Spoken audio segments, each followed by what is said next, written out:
E aí, pessoas, beleza? Bom dia, boa tarde, boa noite, tudo em paz? Onde você estiver aí nesse mundão de Deus, tudo belezinha, tudo maravilhoso aí, onde você estiver, sei lá, na Amazônia, na Amazônia, andando pelo Rio Amazonas, ou sei lá, no Rio Amazonas, não sei, no Acre, Roraima, Mato Grosso, Rio de Janeiro, São Paulo, Santa Catarina, Paraná, ou no Nordeste, né, em geral, no Piauí, sei lá, Bahia, onde você estiver nesse mundão de Deus, muito obrigado pela sua presença, te agradeço de coração, tá? Te agradeço por você estar aí assistindo esse vídeo, muito obrigado.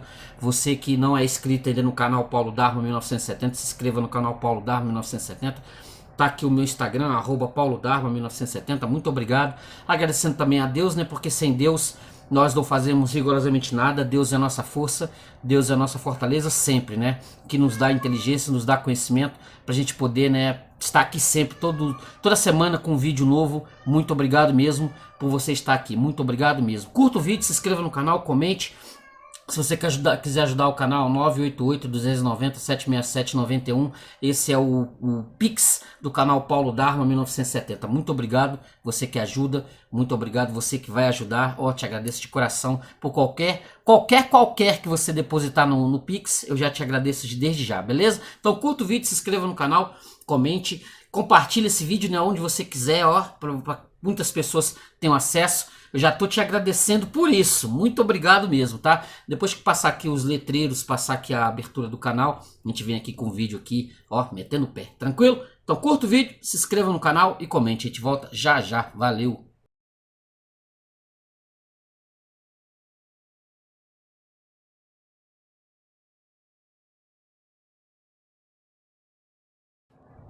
Tudo tranquilo? Voltamos, olha eu aqui outra vez, beleza?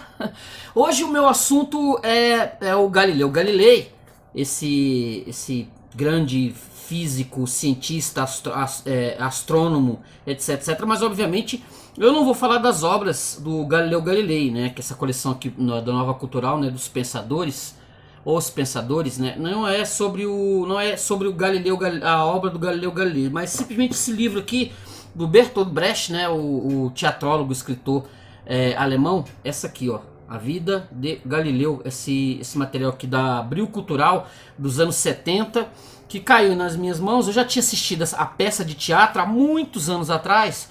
Eu assisti a peça de teatro, assim, há uns 20 anos atrás, pelo menos. Mais de 20 anos, não, uns 20 anos, pelo menos, eu assisti a peça numa universidade, a peça de teatro, e gostei bastante na época, né? A peça do Bertolt Brecht, nascido em 1898 e falecido em 1956, que tem um monte de peças, livros publicados por aí, que eu tenho até um material que foi feito com algumas peças dele no cinema, a vida de isso aqui, esse materialzinho aqui, tá vendo? Que eu tenho do Bertolt Brecht também há bastante tempo. Aqui tem os Carrascos também morrem, né, de 1943. Tem o Cole e o Amp, de 1932. A Ópera dos Seis Vinténs, né, uma das mais conhecidas dele, a Ópera dos Seis Vinténs. E aí também nesse DVD também tem curtas também, né? Tem Os Mistérios de uma Barbearia, que é uma peça de teatro dele filmada em 1923, né, antiga. Como Vive o Trabalhador Berlinense, de 1930, porque ele era um teatrólogo de tendência de esquerda. Então ele fez muita coisa, obviamente, com essa visão de esquerda da arte, né? A arte como libertadora, mas com viés esquerdista. Eu assisti esses filmes dele na época que achei alguma coisa interessante, principalmente essa Ópera dos Três Vinténs, que é uma das que eu mais gostei. E eu tinha assistido A Vida de Galileu há muitos anos atrás, que conta exatamente o modus operandi do Galileu Galilei e sua confusão, né? Sua briga com a religião, com a teologia católica da época. O Giordano Bruno havia sido queimado em 1600 pela Inquisição, então a Igreja Católica estava de olho nos cientistas romanos, italianos em geral, que estavam divulgando teorias que eram contrárias à ideia da Bíblia, entendeu? A ciência, ela já estava... A gente tem que calcular que em 1600 aqui, já havia na Inglaterra Shakespeare, por exemplo. Shakespeare já estava colocando suas peças para todo lado. O mundo havia passado pela Reforma Protestante, 1519, né, por volta de 1519, já tinha Martim Lutero, João Calvino, as guerras de origem religiosa, né, as guerras religiosas entre os protestantes e os católicos, graçando na Europa, e a Igreja Católica tinha em 1563 já tinha feito a Contra-Reforma. E ela estava obviamente de olho no que ela podia controlar ainda nesse momento. A ciência ela estava graçando para todo lado. Tinha o cartesianismo, Descartes, ele era contemporâneo do nosso Galileu Galilei. A gente tem que olhar, o Galileu Galilei, ele nasceu, deixa eu só pegar as datas aqui dele aqui. Ele nasceu em 1564, né? Também a mesma data de nascimento do Shakespeare. Olha só que coincidência, né? Em 15 de fevereiro. Ele nasceu em Pisa, italiano. E aí ele vai, em 1581, vai ingressar na Universidade de Pisa para estudar medicina. Em 1584 ele inicia seus estudos de matemática, que era a alma dele, a base dele era a matemática. Aí ele, em 1585, abandona a universidade sem obter grau. Ele obtém em 1589 a cátedra de matemática em Pisa. Ele vai publicando materiais, né? Ele vai publicando materiais. Aqui, ó, Galileu em 1607 escreve a defesa contra as calúnias e imposturas de Baldassar Capra. Aí ele vai publicando os materiais dele. Aí a peça ela vai começar exatamente com um humor, né? O Galileu Galilei, ele toma conhecimento de um invento holandês, um invento de um sujeito chamado Hans Lippershey. Não é nem falado aqui na peça, não é falado na peça, mas ele pega esse invento, dá uma aperfeiçoada, né, que é o telescópio, ele dá uma aperfeiçoada e vende a ideia de que foi ele que inventou. O Galileu Galilei, na peça do Bertolt Brecht, ele não é um homem muito ético, ele é assim... maquiavélico, para dizer assim. Todos os fins justificam os meios. A base, né? A base do pensamento da linha ética, que diz a ciência não tem que ter ética. A ciência tem que fazer ciência. É bem dúbio. Na peça isso fica muito claro. Ele vai brigar com todas as forças, com tudo que ele tem, né? Ético ou não ético, contra a força da igreja, contra o poder dos monges, dos papas, dos cardeais, que infestam Roma, infestam as cidades italianas da época. Obviamente é o domínio papal, a gente tem que situar, né? Exatamente em 1609 ele pega o telescópio, ele junto com ele tem uma criança que ele ensina, chamada de Andrea, ele ensina matemática e ciência para esse garoto, que é uma espécie de braço direito dele. E ele arruma um dinheiro, uns ducados lá, ele pega umas lentes, né? Ele pede lá para fazer umas lentes, aí ele aperfeiçoa o telescópio. Porque esse Hans Lippershey, ele é dado como considerado o homem que inventou o telescópio, né? Ele é acreditado, mas as pessoas tendem, no mundo, né, no senso comum, tendem a colocar o Galileu Galilei como o inventor do telescópio. Elas nem sabem que é esse Hans Lippershey. É que eu fui pesquisar, ver assim, quem será esse Lippershey, esse sujeito que inventou, né? Porque na peça nem é falado o nome do sujeito. Ele arruma dinheiro com os monges lá, com os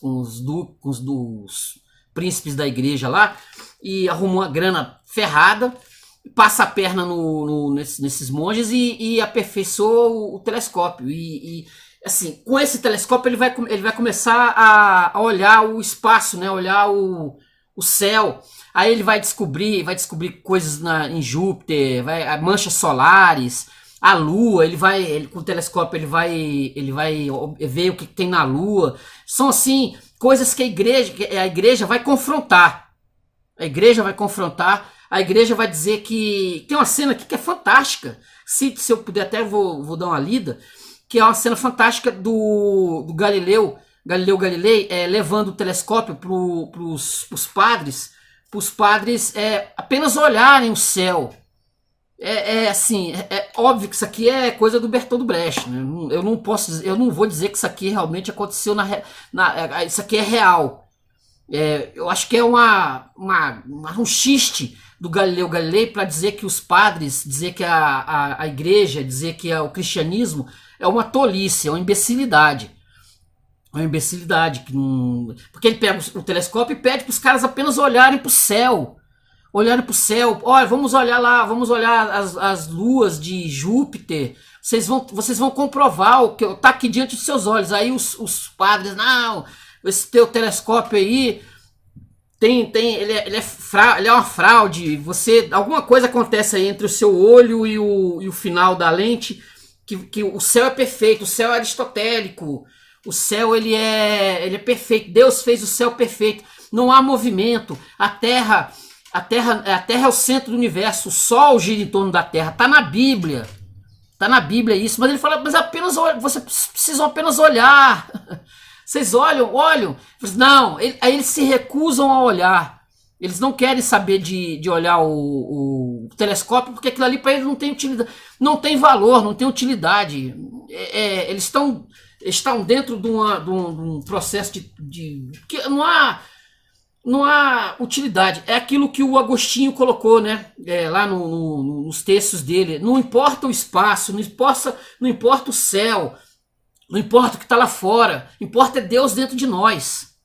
Entendeu? Não importa a ciência, não importa pegar e ficar olhando para o espaço sideral, ver o que tem lá fora. Deus é perfeito, Deus é maravilhoso, mas ele tem que estar em nós. A visão agostiniana, entendeu? Que é uma visão também católica. E essa briga entre a Igreja Católica e a ciência, entendeu? Que o próprio Galileu, né, ele e outros cientistas da época da Renascença, vão destruir com lutas que, a meu ver, aqui é uma opinião minha, não tinha razão de ser, entendeu? Por que a religião tinha que estar misturada com ciência, entendeu? Não tem, mas é uma briga por poder. Uma briga por poder. Dá pra se notar isso muito bem. É assim, obviamente, quando o Bertold Brecht coloca esse texto aqui, ele vai colocar exatamente esse tipo, né? Essa luta, esse embate por poder. Quem manda mais, né? Quem é o mais poderoso na brincadeira? Quem é que manda mais? Porque a Igreja Católica, à época, ela era poder, mas ela estava perdendo poder por conta exatamente da reforma protestante do Martinho Lutero. E ela tinha que segurar alguma coisa. Ela estava vendo a Europa, o poder dela na Europa se esfacelando. Entendeu? A Inglaterra já não era mais católica, era anglicana. Aí tem a Alemanha, tem a França à época, né, 1572, a noite de São Bartolomeu, que vai restituir novamente o catolicismo na França, até 1900, quando finalmente a França instituiu o Estado laico e tirar ela não vai mais permitir a República, né, a República de 1871, ela não vai permitir mais que a religião católica, que as escolas católicas, elas professem o catolicismo, ensinem as crianças francesas mais. A Igreja Católica ela vai perder poder na República Francesa a partir de 1900, entendeu? Mas ela vai ainda durar ainda bastante tempo. O próprio Napoleão, 1804, ela vai tirar, ele mesmo vai se coroar e vai humilhar o Papa na coroação. Ela vai perder poder nesse período. Mas o ranço entre a ciência e o catolicismo e os católicos é grande até hoje. Os católicos tendem a contestar até hoje as informações da ciência, né? O que há lá fora. O católico ele olha e diz que tudo é mentira. Tudo é mentira, que você tem que contestar a ciência. Isso é uma base entre o catolicismo e o católico e os cientistas. Entre os protestantes isso não tem importância. Não tem importância. Vão seguir exatamente aquela ideia do Agostinho, Santo Agostinho. O importante é Deus dentro de nós. Os católicos eles vivem essa briga até hoje. Base. Olha só o Galileu falando aqui, ó. Senhor, eu tenho demais. Eu ensino e quando é que estudo? Homem de Deus, eu não sei tudo, como os senhores da faculdade de filosofia. Eu sou estúpido, eu não entendo nada de nada, de modo que sou forçado a preencher os buracos do meu saber. E quando é que tenho tempo? Quando é que faço pesquisa? Meu senhor, a minha ciência ainda tem fome de saber. Sobre os maiores problemas, nós ainda não temos nada que seja mais do que hipótese. Mas nós exigimos provas. E como eu vou fazer progresso se para sustentar a minha casa sou forçado a me dedicar a qualquer imbecil, desde que tenha dinheiro, enfiar na cabeça deles que as paralelas se encontram no infinito. Deixa eu ver outra aqui, ó. Galileu. Andrea, que é o garoto, né? Que ele vai crescendo ao longo da... Ele vai ficando mais velho ao longo do tempo, porque isso aqui começa por volta de 1609, com a história do telescópio, e vai acabar a peça em 1644, da morte do Galileu, tá? Aqui, ó, Andrea, o que é uma hipótese? É quando uma coisa nos parece provável, sem que tenhamos os fatos. Veja a Felícia, lá embaixo, na frente do cesteiro, com a criança no peito. É uma hipótese que ela dê leite à criança, que não seja o contrário. É uma hipótese enquanto eu não puder ir lá, ver de perto e demonstrar. Diante das estrelas, nós somos como vermes de olhos turvos que veem muito pouco. As velhas doutrinas aceitas durante 1000 anos estão condenadas. Há mais madeira na escora do que no prédio enorme que ela sustenta. Muitas leis que explicam pouco, enquanto que a hipótese nova tem poucas leis que explicam muito. Ele vai viver um embate com a Igreja Católica, os padres não aceitam. Os padres não aceitam. Então ele vai para Florença, os padres não aceitam. Há um período em que um papa que era matemático, aparentemente, né, o Galileu ele vai ter a ciência na Igreja Católica, mas esse papa ele está ainda de mãos amarradas por conta da Inquisição. A Inquisição está bronqueada porque, obviamente, tem a Contra-Reforma, e a Europa, como eu disse, ela está tomada pelos cientistas, para lá e para cá, pelos escritos, etc. E a Inquisição, ela quer que o Galileu se retrate. O Papa se retrate ou seja queimado, como o Giordano Bruno. Mas esse Papa, que era amigo do Galileu Galilei lá de trás, ele se recusa a isso. Ele diz, não vou fazer isso. A igreja está de pernas e mãos amarradas aí por um monte de circunstâncias. Ela vai se tornar mais retrógrada ainda se fizerem isso. O Galileu Galilei, ele é conhecido na Europa inteira. E se isso acontecer, se queimar, como a gente fez com o Giordano Bruno, vai dar problema. Aqui, ó. Galileu, eu não estou falando disso da esperteza. Eu sei que na hora de vender o povo chama o burro de cavalo e chama o cavalo de burro na hora de comprar. Essa é a sua esperteza. A velhinha sabida que dá mais capinha à sua mula porque na manhã seguinte vão viajar. O navegador que provê seu barco pensando na tempestade e na calmaria. A criança que bota um boné e se lhe provarem que pode chover. Esses a minha esperança. Eles usam a cabeça. Sim, senhor, eu acredito na força suave da razão.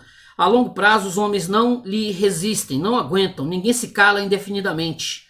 Se eu disser que a pedra que caiu não caiu. Não há homem capaz disso. A sedução do argumento é grande demais. Ela vence a maioria, todos a longo prazo. Pensar é um dos maiores prazeres da raça humana. Há uma briga aqui também, né, no texto, uma briga aqui também do Bertolt Brecht com relação à censura, entendeu? Aquilo que se pode falar e aquilo que não se pode falar, entendeu? Nas entrelinhas do texto aqui, há exatamente essa disputa, essa briga, além do poder, né, óbvio, do poder que nós estamos aqui, né, retratando, quem manda, quem pode, obedece quem tem juízo, mas existe a esperteza do ser humano, como eu falei, o Galileu Galilei aqui, ele é um cara mala, ele não tem, a ética dele é muito volúvel. E se for para passar a perna nos padres, se for para passar a perna no Papa, ele vai fazer. Ele é um cara astuto, na visão do Bertolt Brecht. Tá?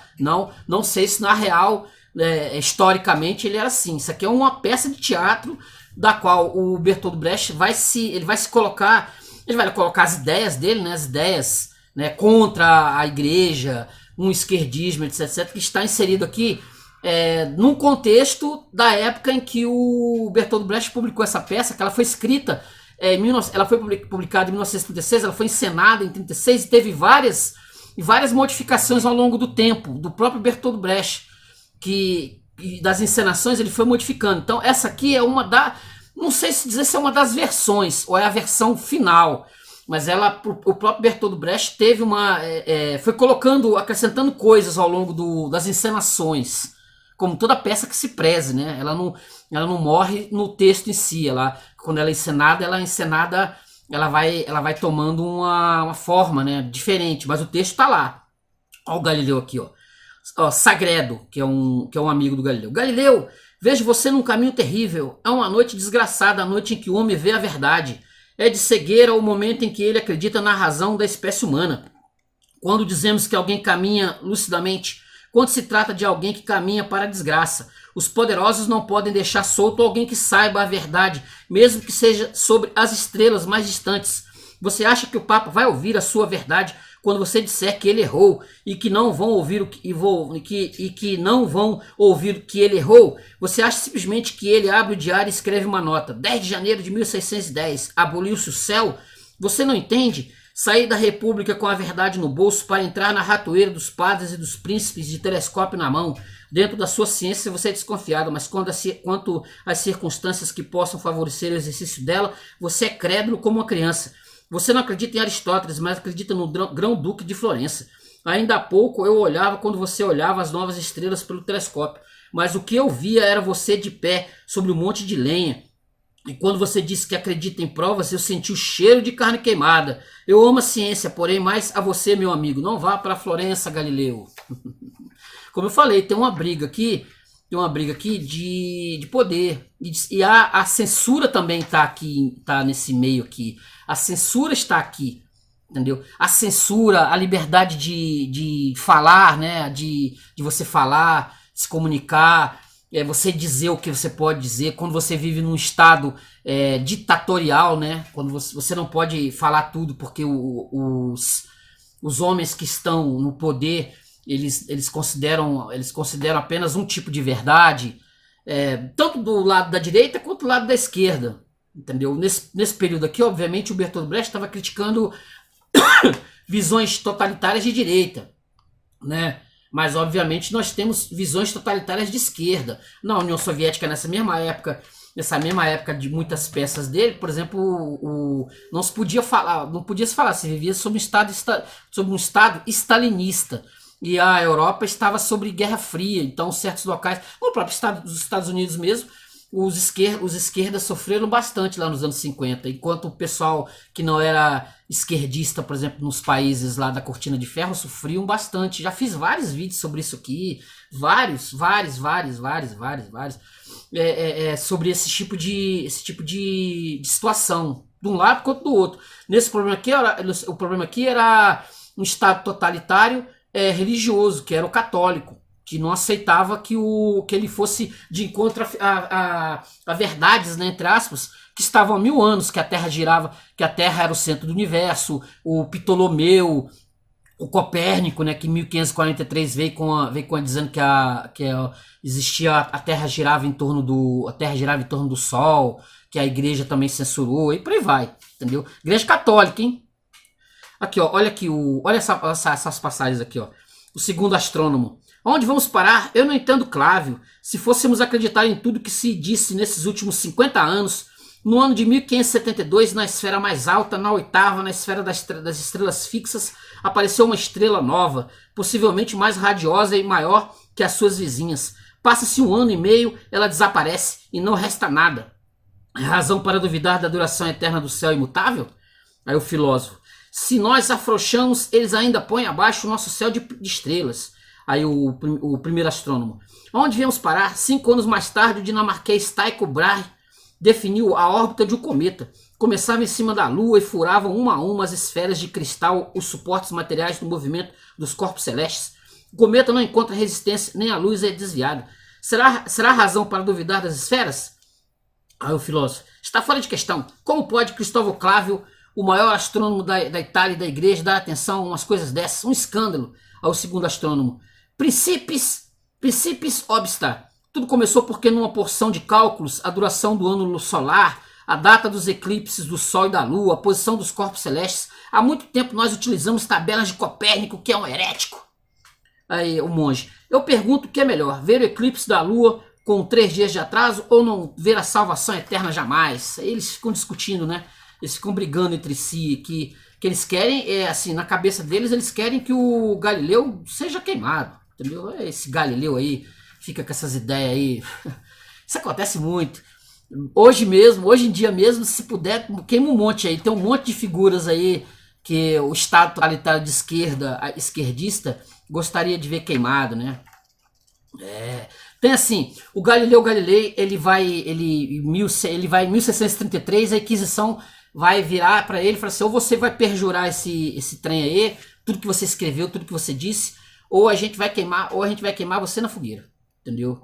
Aí mostram lá uns instrumentos lá. O interessante aqui é que a cena que o Galileu Galilei, quase no final da peça, ele é forçado a abjurar, né, das ideias dele, não aparece aqui. Ela vai ter a visão apenas do André e de outro braço direito do Galileu, que eles estão assim, finalmente a ciência vai, ele não vai abjurar, porque ele é um homem, né, ele é porreta, ele não vai fazer isso de jeito nenhum. Aí eles dizem, não vai. Aí o cara diz assim pra eles assim, 5 horas da tarde vai ser a abjuração, 5 horas, se tocar o sino, 5 horas da tarde, ele abjurou. Aí eles ficam lá na expectativa, vai dar 5 horas, aí não acontece nada, né? Eles começam a pular, viva, a ciência venceu, isso aí, a ciência é o máximo, não sei o que, papapá. Aí logo em seguida toca o... Eu sabia que ele não ia abjurar. Aí toca o sino, pam, pam, pam. Aí eles assim, caramba, o que foi? Não é possível que eles tenham feito isso, que ele tenha feito isso, que ele renegou a ciência, renegou a verdade. Eu que fui aluno dele durante anos e anos e anos. Aí entra o Galileu, né? O Galileu tem a frase famosa, né? A frase aqui, ó. O André diz em voz alta, né? Depois que ele se decepciona: infeliz a terra que não tem heróis. Feliz a terra que não tem heróis. Aí o Galileu entra, né? Eles estão lá, esse é o Federzoni e o André, né? Aí tem a voz do arauto, né? Aqui, ó. Eu, Galileu Galilei, professor de matemática e física na Universidade de Florença, abjuro que ensinei que o Sol seja o centro do mundo, imóvel em seu lugar, e que a Terra não seja centro nem imóvel. De coração sincero e fé não fingida, eu abjuro e detesto e maldigo todos esses enganos e essas heresias, assim como quaisquer outros enganos e pensamentos contrários à Santa Igreja. Eles ficam extremamente decepcionados, né? O André pronuncia a tal da frase, né? Infeliz a terra que não tem heróis. Aí o Galileu entra na cena, né? Ele entra na cena e eles viram as costas para eles. Ele não quer saber desse homem mais não. Seria um vendido, um traidor, etc. Aí o Galileu fala a famosa frase, né, que é repetida por um monte de gente aí, de gente nem sabe de onde é que vem, né? É do Bertold Brecht, vem daqui, ó. Obviamente não é do Galileu Galilei, tá? Só pra... Ele fala assim, não, infeliz a terra que precisa de heróis. Tá? Infeliz a terra que precisa de heróis. Aí ele vai viver no campo, né, entre 1633 e 1642, ele vai ser colocado pela Igreja Católica no exílio, né? Ele vive numa casa de campo nas proximidades de Florença, prisioneiro da Inquisição, até sua morte. Ele tá lá junto com a filha ia casar, acabou não casando porque o sujeito que ia casar com ela, ele tava, segundo o texto, né, aqui da peça, ele estava apenas esperando, porque a mãe era contrária às ideias do Galileu Galilei, a mãe católica fervorosa, etc. E ele acaba falando, não quero casar com a sua filha não vou casar com sua filha não, porque não me interessa. Aí ele tá lá, tal, aí chega o André, né? O André, depois de muito tempo, vai lá visitar o Galileu Galilei. Ele tá lá já cego, né? Já tá lá cego, já perdeu a visão, tá lá. Tem um monge que fica lá vigiando ele, né? Fica lá vigiando ele. Tem lá a Virgínia tá lá, né? A Virgínia, que é a filha do Galileu Galilei, tá lá vigiando ele, tá lá, tal, isso aqui. Aí entra esse André, aí eles começam a conversar, aí o Galileu Galilei, quando o pessoal tava aí, o monge tava me vigiando aí, a igreja tá sempre, eles me deixaram escrever, né? Eu tô sempre escrevendo e tal. Assim, aí eu entrego as folhas para ele. Poxa, você tá escrevendo o quê? Eu tô escrevendo um material chamado Discursos, que é um material de física, né? Mas a igreja tá pegando os papéis, né, e tá aguardando. Mas aí nas madrugadas, né, eu pego, tô copiando, fazendo cópias, né? Eu dou o original para eles e faço umas cópias. Aí o André, você tem esse texto? Aí ele fala, tem esse texto aqui. Aí ele vai falar, né? Aí ele vai explicar pro André que ele abjurou exatamente porque a ideia de que se ele morresse queimado, era melhor ele vivo, ele é um escritor vivo de ciência do que um morto. Ele abjurou por quê? Porque a ideia dele era passar a perna na Igreja Católica e nos padres e conseguir ainda fazer alguns materiais ainda escritos. Ele morto não teria utilidade nenhuma. E aí fala que ele tem mais medo da tortura física de ser queimado, de dor. Ele assim, não é herói de coisa nenhuma, entendeu? Não é herói de coisa nenhuma. Ele simplesmente eu vou. Da mesma forma como eu fazia telescópio lá no passado, como eu disse que os telescópios eram meu, eu menti lá atrás lá e ganhei dinheiro em cima disso, etc. Da mesma forma também eu abjurei, mas não abjurei, entendeu? Aí, ó, deixa eu ver aqui. Aí ele passa esses discursos, esses textos pro André. O André vai para a Holanda e vai atravessar a fronteira, né? Vai atravessar a fronteira com esse material que vai ser um estrondo vai ser uma coisa estrondosa na Europa inteira. E ele vai ficar na casinha dele lá fingindo que, né? Fingindo que é católico, aí fica escrevendo uns textos aqui bíblicos aqui, ó. Olha aqui, ó. Agradeço a vossa eminência muito especialmente pela maravilhosa citação da epístola aos Efésios, estimulando por ela, fui encontrar outra frase em nosso inimitável Imitação de Cristo, né, que é esse aqui, ó. Imitação de Cristo, que ele tá pegando materiais aqui da Imitação de Cristo do Tomás de Kempis. ele tá pegando isso aqui, ó. Em nossa inimitável imitação, cita de memória. Ele a quem fala a palavra eterna está livre das muitas perguntas. Peço vênia nessa ocasião para falar de mim mesmo. Até hoje me repreendem porque outrora usei da língua do mercado para escrever um livro sobre os corpos celestes. Não era minha intenção propor ou aprovar que se redigisse no jargão dos pasteleiros os livros de importância maior, como por exemplo os que tratam de teologia. Aliás, o argumento em favor da liturgia latina me parece pouco feliz, quando se apoia na universalidade dessa língua, a qual permitiria aos povos todos ouvir a Santa Missa de maneira igual. Os blasfemadores que estão sempre atentos poderiam responder que assim povo algum entenderá o texto. Renuncio de bom grado à compreensão barata das coisas sagradas. O latim do púlpito protege a verdade eterna da igreja contra a curiosidade dos ignorantes e desperta confiança ao ser pronunciado pelos padres das classes inferiores, em cuja fala se conserva o acento do dialeto local. Não, risque isso. Ele pede para riscar. Aí ele morre em 1644. A Igreja Católica ela vai perder, obviamente, poder nos séculos que virão, né? Ela vai perder poder e assim será. Esse material aqui do Bertold Brecht, vamos ver aqui de quando é que a tradução se tem aqui. Não está falando aqui na primeira página. Deixa eu ver aqui se está dizendo aqui. É do Roberto Schwartz, que eu acho que é o dono de uma editora. Eu acho que a Civilização Brasileira, não, da Nova Fronteira, não estou lembrando. Mas é o Roberto Schwartz, que é o tradutor. Ela, obviamente, tem aqui fotos de montagens brasileiras. Aqui do José Celso Martinez Corrêa, o Cláudio Corrêa e Castro no papel título. Isso aqui quando foi encenado em 68 no Brasil, ó, a peça. Engraçado, né? 68. É para falar de censura, né, naquela época, né? Eu não sei se eles encenariam hoje, né? A esquerda encenaria hoje a peça, porque hoje eles estão a favor de censura também, né? Hoje mudou, hoje a censura é deles, ó, entendeu? Antes a censura era da direita, agora a censura é da esquerda. Aquele tipo de coisa, né? Vendo aqui, ó, a conversa aqui, ó. Pressionado pela Inquisição, Galileu abjura afirmando que o sistema de Copérnico é um monte de falsidades. Aqui a foto aqui, da encenação. Tem um filme, tá? Tem um filme, até botar a foto aqui, ó. Vou botar aqui em cima do livro do Galileu aqui, para depois eu não esquecer. Tem um filme que é que eu assisti, muito bom, né? Do Bertold, não é do Bertold Brecht, né?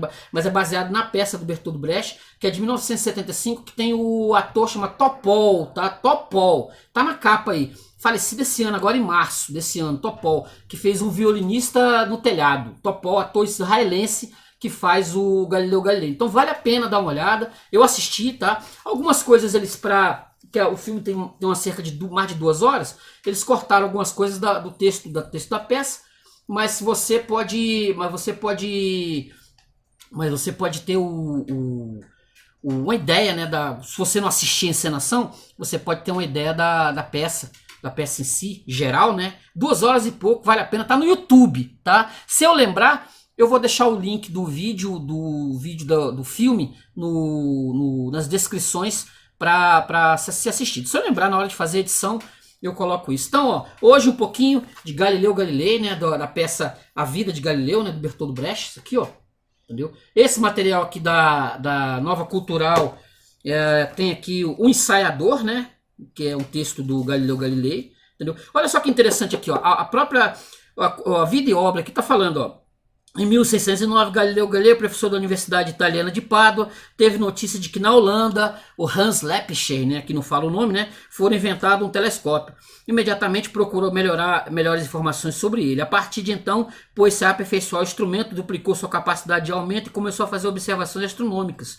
Um ano depois, publicava um livro intitulado O Mensageiro Celeste, no qual descrevia o aspecto montanhoso da superfície lunar, revelando a existência de inúmeras estrelas até então desconhecidas e mostrava que Júpiter possuía 4 satélites. Logo depois, através de outras observações, descobriu as fases do planeta Vênus, as formas de Saturno e as manchas solares. É isso aí, tá aqui nesse material da coleção Pensadores, né, que fala um pouquinho sobre Galileu Galilei, e tem uma obra do Galileu Galilei aqui, e tantas outras aqui que nós temos publicadas por ele, etc. Então, beleza? Então, curta o vídeo, se inscreva no canal. Hoje, A Vida de Galilei, do Bertold Brecht, essa peça de teatro de 1936. Vale a pena você assistir, vale a pena você ler, e vale a pena também assistir o filme também. Vale a pena assistir a peça, né, encenada, vale a pena ler o livro, e vale a pena também assistir o filme que está no YouTube. Beleza, gente? Procura lá, tranquilo? Valeu! Curta o vídeo, se inscreva no canal, e comentem, compartilhem esse vídeo para muitas pessoas aí, beleza? Para as pessoas tomarem contato com o nosso canal aqui, tranquilo? Valeu? Muito obrigado, gente. Valeu, até a próxima. Tchau, tchau.